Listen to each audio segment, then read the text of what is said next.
Kenapa sih Selat Hormuz jadi jalur paling penting bagi perminyakan di dunia? Yuk kita tanya AI.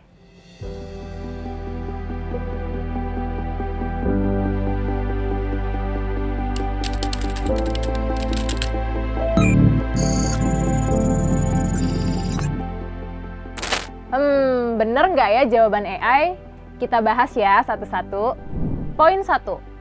Memang sih tidak ada infrastruktur atau jalur lain yang bisa menggantikan Selat Hormuz, tapi AI nggak ngejelasin nih bagaimana karakteristiknya dan sebesar apa sampai akhirnya Selat Hormuz itu menjadi jalur penting bagi perminyakan di dunia.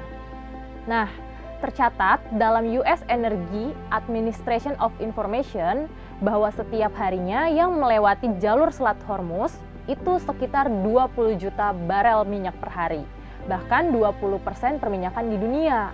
Nah, kenapa banyak sekali yang melewati Selat Hormuz? Meskipun ukurannya hanya 33-39 km, Selat Hormuz menjadi titik pertemuan antara Teluk Persia, Teluk Oman, dan juga Samudra Hindia. Makanya nggak heran, meski lebarnya sangat sempit, tapi jalur perminyakan itu lewatnya Selat Hormuz. Berarti nomor 1 kurang tepat. Poin 2, ya memang ada jalur alternatif seperti pipa East-West Arab Saudi atau jalur Petroline, tetapi ternyata jalur ini juga nggak menampung seluruh perminyakan yang diekspor dari Arab Saudi. Meskipun pada tahun 2010 jumlahnya ditingkatkan menjadi 7 juta barel per hari, tetapi ini tetap tidak menampung jumlah minyak yang diekspor oleh Arab Saudi. Karena Arab perharinya bisa sampai 10 juta barel minyak per hari. Berarti nomor 2 sudah tepat. Poin 3, nah ini sama nih kayak poin 2. Selain adanya Petroline, ada juga yang namanya jalur People Line yang dibangun oleh Uni Emirat Arab. Gunanya jalur ini untuk menghubungkan wilayah Habsan dan juga Fujairah yang ada di Oman, sehingga tidak perlu menggunakan Selat Hormuz. Tapi lagi-lagi tercatat dalam US Energy Administration of Information, selat ini hanya bisa menampung 1,5 sampai 1,8 juta barel minyak per hari. Artinya People Line itu hanya menggantikan sebagian kecil aja. Berarti nomor 3 sudah tepat.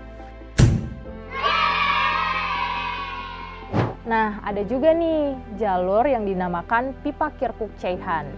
Pipa ini menyambungkan jalur Kirkuk di wilayah Irak dengan wilayah Ceyhan di Turki. Lokasinya ada di wilayah pesisir Mediterranean. Secara desain, pipa ini hanya menampung 1,6 juta barel minyak per hari, bahkan sering di bawah 1 juta. Hal ini dikarenakan adanya konflik regional, infrastruktur yang tidak memadai, dan juga kapasitas infrastruktur tadi yang tidak bisa menampung banyak seperti Selat Hormuz. Berarti nomor 4 sudah tepat. Poin terakhir, nah memang benar secara angka apa yang disebutkan sama AI. Tapi AI nggak ngejelasin kenapa akhirnya defisit global yang ada di Selat Hormuz ini bisa menjadi konflik bagi seluruh negara. Menurut Daniel Yergin, sejak abad 16, di Selat Hormuz itu sudah banyak dibangun pelabuhan-pelabuhan strategis oleh bangsa Eropa, terutama Portugis Empire. Tapi saat itu bukan minyak yang jadi komoditas utamanya, melainkan seperti komoditas rempah-rempah, tekstil, dan juga bahan pangan. Nah, baru sejak abad 20, ketika minyak menjadi komoditas modern bagi seluruh dunia, terutama ketika Teluk Persia menjadi pengekspor terbesar minyak yang ada di global, akhirnya Selat Hormuz itu tidak lagi menyambungkan perdagangan regional, melainkan juga perdagangan secara global. Nah, karena kondisi itu, akhirnya Selat Hormuz sering menjadi letak ataupun titik yang memicu konflik di berbagai negara. Seperti tahun 1980-an ada yang namanya Tanker War, dan tahun ini kita juga merasakan ketika adanya perang antara Iran, Amerika Serikat, dan juga Israel. Akibatnya, Iran menutup Selat Hormuz karena dia tahu bahwa Selat Hormuz itu memiliki peran yang sangat penting terhadap pengeksporan minyak di dunia. Berarti nomor terakhir sudah tepat. Nah, dari jawaban-jawaban yang dikasih sama AI, akhirnya kita paham nih, kenapa sih Selat Hormuz yang wilayahnya sempit, tapi sangat berperan penting terhadap perminyakan di dunia. Tapi lagi-lagi aku ingetin, teman-teman jangan bergantung sama AI. Kalau mau tanya mengenai Selat Hormuz, gak apa-apa tanya aja, tapi tetap harus cek ke sumber-sumber yang valid dan terpercaya. Next, kita bahas apa lagi ya?